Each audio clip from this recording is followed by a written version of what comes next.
A Real Assets presentation. Please subscribe to Real Assets to stay updated on our latest videos.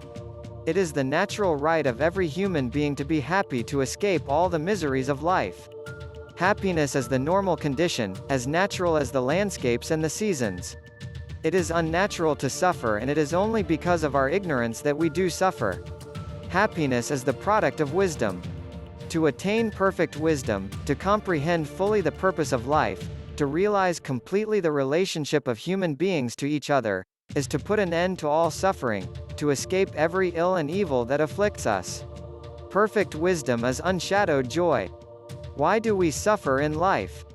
Because in the scheme of nature we are being forced forward in evolution, and we lack the spiritual illumination that alone can light the way and enable us to move safely among the obstacles that lie before us. Usually we do not even see or suspect the presence of trouble until it suddenly leaps upon us like a concealed tiger.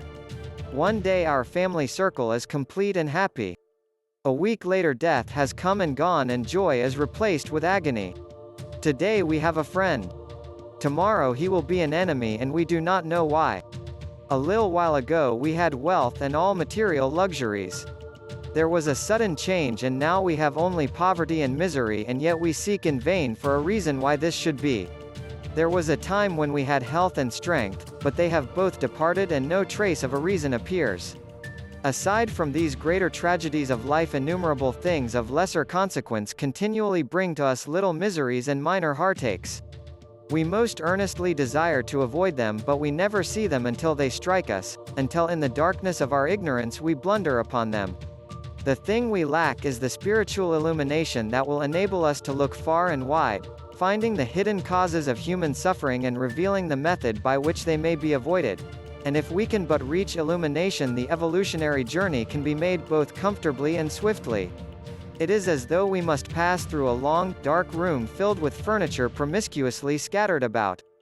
In the darkness our progress would be slow and painful, and our bruises many. But if we could press a button that would turn on the electric light, we could then make the same journey quickly and with perfect safety and comfort. The old method of education was to store the mind with as many facts, or supposed facts, as could be accumulated, and to give a certain exterior polish to the personality. The theory was that when a man was born he was a completed human being, and that all that could be done for him was to load him up with information that would be used with more or less skill, according to the native ability he happened to be born with.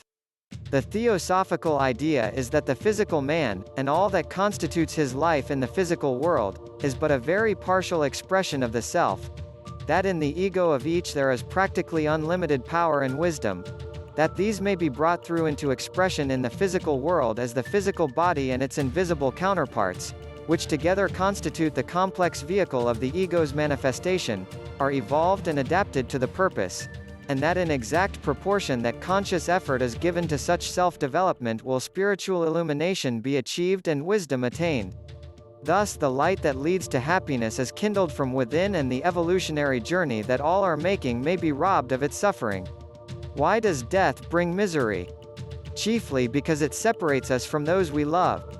The only other reason why death brings grief or fear is because we do not understand it and comprehend the part it plays in human evolution. But the moment our ignorance gives way to comprehension, such fear vanishes and a serene happiness takes its place. Why do we have enemies from whose words or acts we suffer?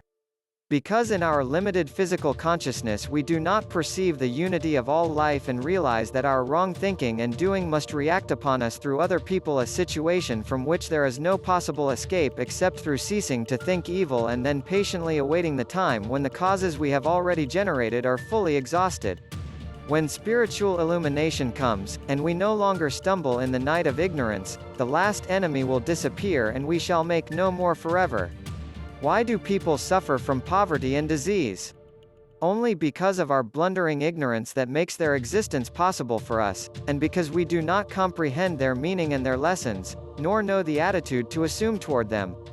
Had we but the wisdom to understand why they come to people, why they are necessary factors in their evolution, they would trouble us no longer. When nature's lesson is fully learned, these mute teachers will vanish. And so it is with all forms of suffering we experience. They are at once reactions from our ignorant blunderings and instructors that point out the better way. When we have comprehended the lessons they teach, they are no longer necessary and disappear. It is not by the outward acquirement of facts that men become wise and great. It is by developing the soul from within until it illuminates the brain with that flood of light called genius. If you have liked this video, please hit like and subscribe.